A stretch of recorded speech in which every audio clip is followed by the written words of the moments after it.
Inilah pada hari ini kita sudah menuju ke masjid terbesar di Aceh Barat, yaitu Masjid Baitur Rahman. Ada udah. Masjid Baitul Makmur, Labuh Aceh Barat. Inilah pada hari ini kita sudah menuju ke masjid terbesar di Aceh Barat, yaitu Masjid Baitur Rahman. Ada udah. Masjid Baitul Makmur, Labuh Aceh Barat.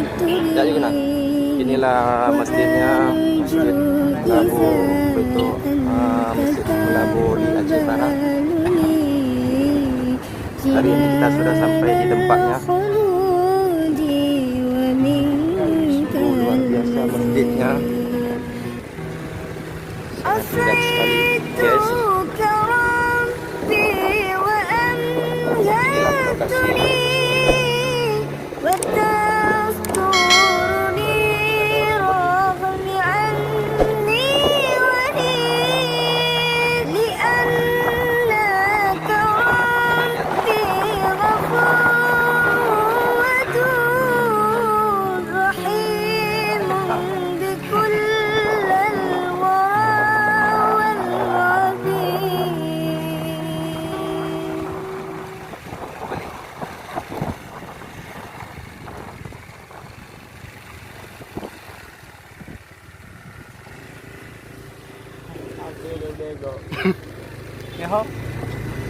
Karena satu ini baper ya. Suasana kita lagi berada di Masjid Baitul Makmur Labuh Aceh Barat.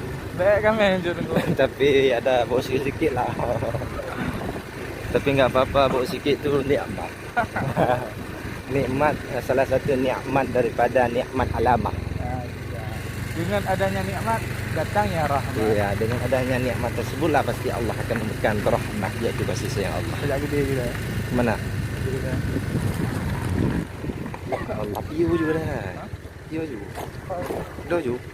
Senang kan? Ini adik-adik lagi sedang main bola.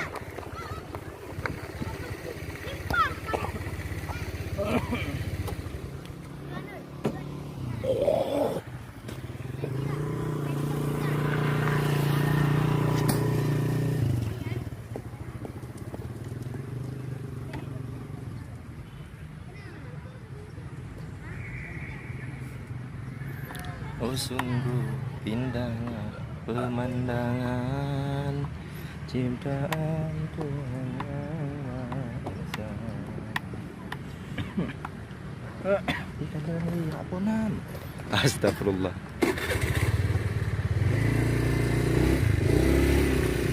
Rawinnya. Alek lonan, enggak ju. Inilah suasana. Pula apa jendela ini? Dia kalan ni. Adik-adik lagi main voli, yang lagi ini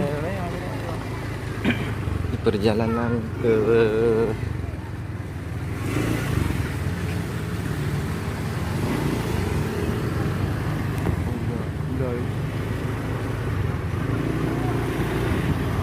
oh.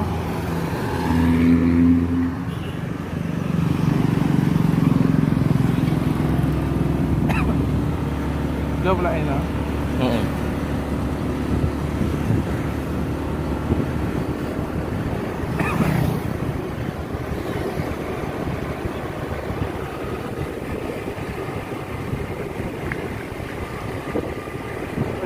Volley nak.